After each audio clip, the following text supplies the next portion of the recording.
তোমার রব কতটা দয়ালু, তোমার রব কতটা দয়ালু। অপরাধ নিয়ে চিন্তিত, তোমার অপরাধ নিয়ে তুমি লজ্জিত। মাশাআল্লাহ, তোমার এই লজ্জা আল্লাহ পছন্দ করে। তোমার এই লজ্জা কে পছন্দ করে? তোমার এই চিন্তা কে পছন্দ করে? তোমার এই ব্যথা কে পছন্দ করে? তাই তোমার রব তোমাকে বলছে ইল্লা মান তাব,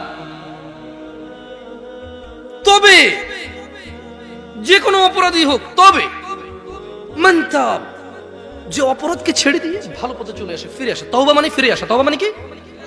আমাকে ওই দিন আমার খুব ঘনিষ্ঠ একজন মানুষ, উনি ড্রাইভ করছিল, আমি পাশে বসে ছিলাম, আমাকে বললো যে মতাওয়া, সৌদি আরবে হুজুরদের আমরা যেরকম হুজুর বলি ওরা মতাওয়া বলে আর কি। তো উনি আবার দুবাই ছিল, বলে যে মতাওয়া তওবা কিভাবে করবো। আমি খুব পেরেশান হয়ে গেছি যে তওবা কিভাবে করবে। বললাম যে তওবা মানে তো ফিরে আসা। ধরেন আপনি কোনো কাজে লিপ্ত আছেন, মানে যে কোনো কাজ যেটা অপরাধ, যেটা কি তওবা মানে কি বলে দেবো আপনাদের। আপনি কি শিখতে চান তওবা কিভাবে করে? খুব সহজ, কোনো হুজুর লাগবে না, কোনো কোরআন খতম লাগবে না, কোনো কাউকে দাওয়াত দেওয়া লাগবে না। দিন হতে হবে জরুরি নয়, রাত হতে হবে জরুরি নয়, নামাজের সময় হতে হবে জরুরি নয়, জরুরি নয় ওযু থাকতে হবে। তওবা এখন এখানে করা যায়। তওব মানে রিটার্ন। তওব মানে কি? রিটার্ন মানে ফিরে আসা। ধরেন একটা লোক জিনা করে, সে বলে যে না আস্তাগফিরুল্লাহ, আল্লাহ আমাকে ক্ষমা করুন, আমি আর জিনা করব না। এই লোক তওবা করেছে। লোক কি করেছে? এরপরে সে যে তওবা করেছে এটা প্রমাণ হবে কিভাবে? সে যদি আর কোনোদিন আল্লাহকে ভয় করে জিনা না করে। বুঝে আসছে না? আসেনি? মদখোর বলল যে না আমি আর মদ খাবো না, কেন? আল্লাহ এটা অপছন্দ করে। তো এটা কিভাবে মানে তওবা বলে গণ্য হবে? যখন সে আর এই কাজ করবে না, যখন সে আর এই কাজ। তো শোনো, তোমার রব তোমাকে বলছে ইল্লা মান তাব, তবে যে তওবা করে, ওয়া আমানা ওয়া আমিলা সলিহা, অপরাধ থেকে ফিরে এসে ভালো কাজ কর্ম করে, ফাউলাইকা ইউবাদদিলুল্লাহ, ইয়া আল্লাহ লা ইলাহা ইল্লা আনতা, লা ইলাহা ইল্লাল্লাহ। দেখেন কি রব পেয়েছেন, বেদুয়ার মহিলার পুরুষ। কোরআনটা পড়ো, দেখো কি পেয়েছো, কার থেকে দূরে।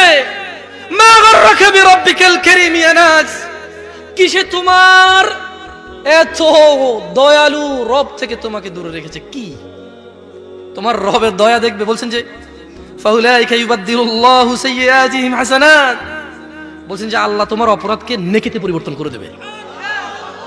তোমার জিনা এটা নাকি নেকি হয়ে যাবে, তোমার মদ এটা নাকি নেকি হয়ে যাবে, তোমার অন্যায় অপরাধ এটা নাকি সওয়াব হয়ে যাবে। তোমাকে একটা উদাহরণ দেই। আসলে মাশাআল্লাহ এখানে বেশ পয়সাওয়ালা মানুষজনের আড্ডা, এখানে ঠিক আছে টাকা পয়সার উদাহরণ দিলে।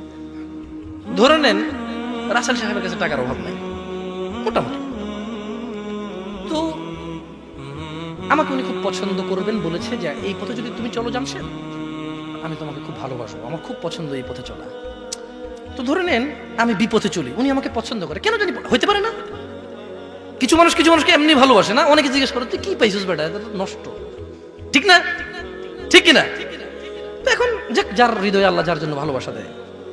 তা আমি খুব উল্টাপাল্টা চলাফেরা করার পরে একদিন ধরেন কোন একটা কাজ, জায়গা জমি সব বিক্রি করে একটা ভিসার ব্যবসা শুরু করছি। আর যেই লোকের সাথে শুরু করছি ওই লোক আমার সমস্ত টাকা পয়সা যা আমাকে দিছে সবগুলো ধরেন 10 লাখ টাকা জাল টাকা দিছে। কয় লাখ টাকা জাল টাকা দিছে? 10 লাখ। আচ্ছা, এখন আমি খুব লজ্জিত। এবার ধরেন রাসেল সাহেব যাচ্ছে, আমি খুব মানে আগে যেরকম আমি ডোন্ট কেয়ার, কি care, don't care who is Russel সাহেব। হঠাৎ করে রাসেল সাহেব কিন্তু আমাকে ভালোবাসে নিঃস্বার্থভাবে। কিভাবে? আল্লাহ আমাদেরকে কিভাবে ভালোবাসে মনে রাখবেন কি রব পেয়েছেন। এবার রাসেল সাহেব আমাকে বললো যে কি জামশেদ কি হইলো, কি হুন্ডা কই, বাইক কই, গাড়ি কই, হ্যাঁ তারপরে ব্যাস লাইট কই। আমি বললাম যে আসলে ভাইয়া আপনার কাছে সরি বলার জন্য অনেক চেষ্টা করছি, পাই নাই, আমি খুব বিপদে পড়ে গেছি। আচ্ছা বলো কি হয়েছে বলো। ধরুন উনি দেখতেছে যে আমার একটা উজ্জ্বল ভবিষ্যৎ আছে, আমাকে দিয়ে উনি কোনো কাজে লাগাইতে পারবে, উনি দেখতেছে যে সমাজ সংস্কার হবে। তো উনি বললো যে কি হয়েছে। আমি বললাম যে এই 10 লক্ষ টাকা এ আমাকে জাল টাকা দিয়ে চলে গেছে, খোঁজ পাচ্ছি না, এখন আমি বাড়িতে গেলে আমার ঘর দুয়ার যা আছে সব মানুষ উঠে নিয়ে চলে যাবে। তিনি বললেন যে আচ্ছা আমি তোমাকে 10 লাখ টাকার ব্যবস্থা করতেছি, তো তুমি কিন্তু আর এইসব আজে বাজে কাজে যোগ দিবা না, আর ভালো হয়ে চলবা।